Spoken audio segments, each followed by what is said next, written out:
प्यारे बच्चों, सुप्रभात। आज हम पढ़ेंगे पाठ सांवले सपनों की याद, जिसके लेखक हैं जाबिर हुसैन। जाबिर हुसैन ने प्रस्तुत पाठ सांवले सपनों की याद प्रसिद्ध बर्ड वॉचर्स सालिम अली की याद में लिखा था, इसलिए यह एक संस्मरण है। संस्मरण एक हिंदी साहित्य की गद्य की विधा माने प्रकार होता है। जब हम किसी भी स्मृतियों को एक निबंध के रूप में लिखकर संजो लेते हैं तो वो कहलाता है संस्मरण। तो प्रसिद्ध बर्ड वॉचर जो सालिम अली थी, उनकी यादों को जाबिर हुसैन ने अपने निबंध में उतार दिया, इसलिए इसका नाम है सांवले सपनों की याद संस्मरण।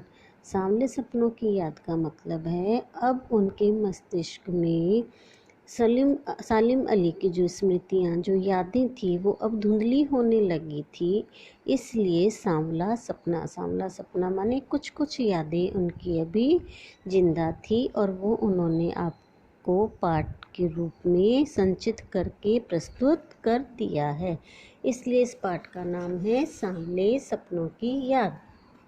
सुनहरे परिंदों के खूबसूरत पंखों पर सवार सांवले सपनों का एक हुजूम मौत की खामोश वादी की तरफ अग्रसर है। कोई रोक टोक सके कहाँ संभव।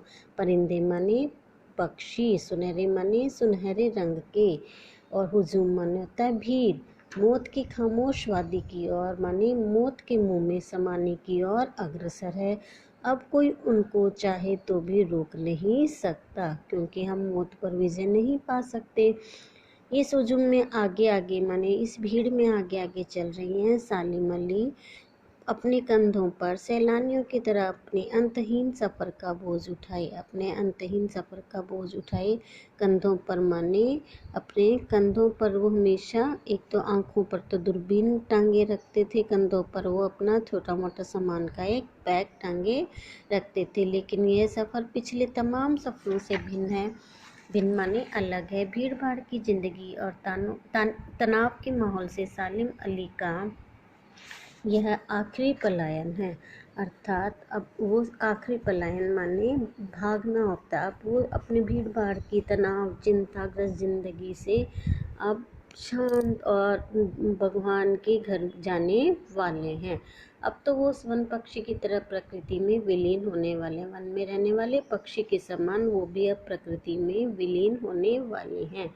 जो जिंदगी का आखिरी गीत गाने के बाद मौत की गोद में जा रहा है। जिंदगी का आखिरी गीत गाने के बाद माने अपनी ज़िंदगी में जो आखिरी गीत है, पक्षियों के प्रति जो उनका लगाव था, वो जो सफ़र था, वो अब ख़त्म होने वाला है और अब वो मौत के मुंह में समाने वाले हैं।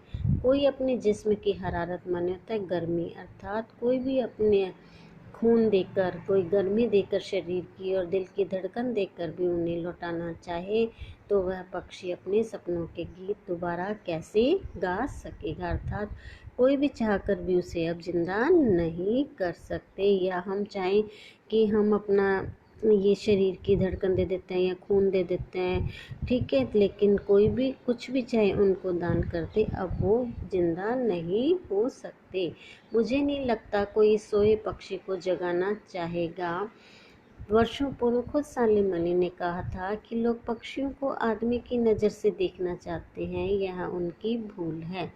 कहते हैं कि सालिम अली हमेशा कहते थे कि लोग पक्षियों को आदमी की तरह देखते हैं। पक्षियों को आदमी की तरह देखने का मतलब है पक्षियों के साथ आदमियों की तरह व्यवहार करते हैं। वो उनकी कोमलता को, उनके आवाज़ को, उनके फीके भावों को समझ नहीं सकते।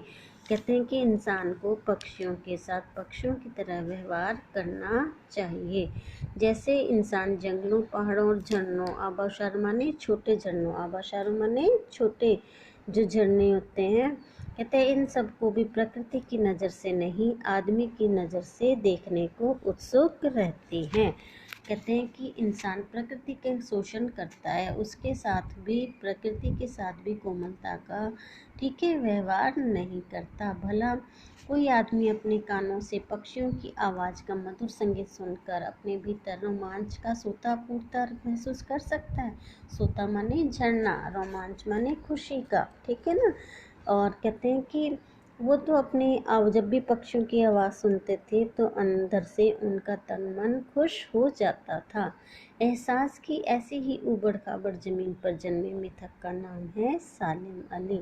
एहसास माने पक्षियों के इन्हीं एहसासों को जो अनुभव करते थे, वो मिथक माने, मिथक होता है प्राचीन जो पुरानी कथाएं होती हैं उसमें जो नई, यानी कि प्राचीन जो कथाएं होती हैं उसमें नई स्थितियों का जो समावेश करता है वो क्या कहलाता है, मिथक।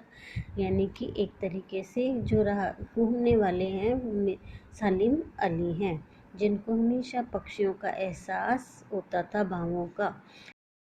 इतिहास में कब कृष्ण ने वृंदावन में गोपियों को अपनी शरारतों का निशाना बनाया था, कब माखन भरे भांडे फोड़े थे और दूध छाली से अपने मुंह भरे थे, वाटिका में छोटे छोटे किंतु घने पेड़ों की छांव में विश्राम किया था, कब दिल की धड़कनों को एकदम तेज करने वाले अंदाज में बंसी बजाई थी, और पता नहीं कब वृंदावन की पूरी दुनिया संगीतमय हो गई थी।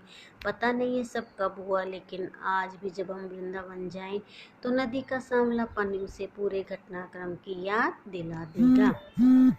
कहते हैं कि वृंदावन में सब भगवान श्री कृष्ण ने लीलाएं आज से कितने हजारों साल पहले की थी। आपने देखा ही है ना, भगवान श्री कृष्ण माखन चुराते थे, गोपियों के संग रास रचाते थे, क्रीड़ा करते थे।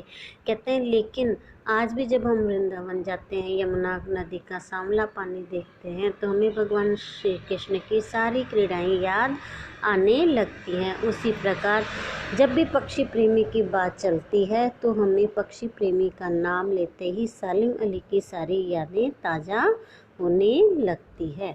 तो प्यारे बच्चों, आप आज की कक्षा में इतना ही पढ़ोगे। इतने में से आपने, ठीक है, 5 प्रश्न उत्तर बना के छोटे छोटे, जैसे सालिम अली कौन से हुजूम में किसकी तरह चल रहे थे, उनका अंतहीन सफ़र कैसा था, ठीक है, पाठ का नाम क्या है, लेखक का नाम क्या है, ऐसे आपने प्रश्नों के उत्तर बनाने हैं कॉपी में, ठीक है। और आपने ध्यानपूर्वक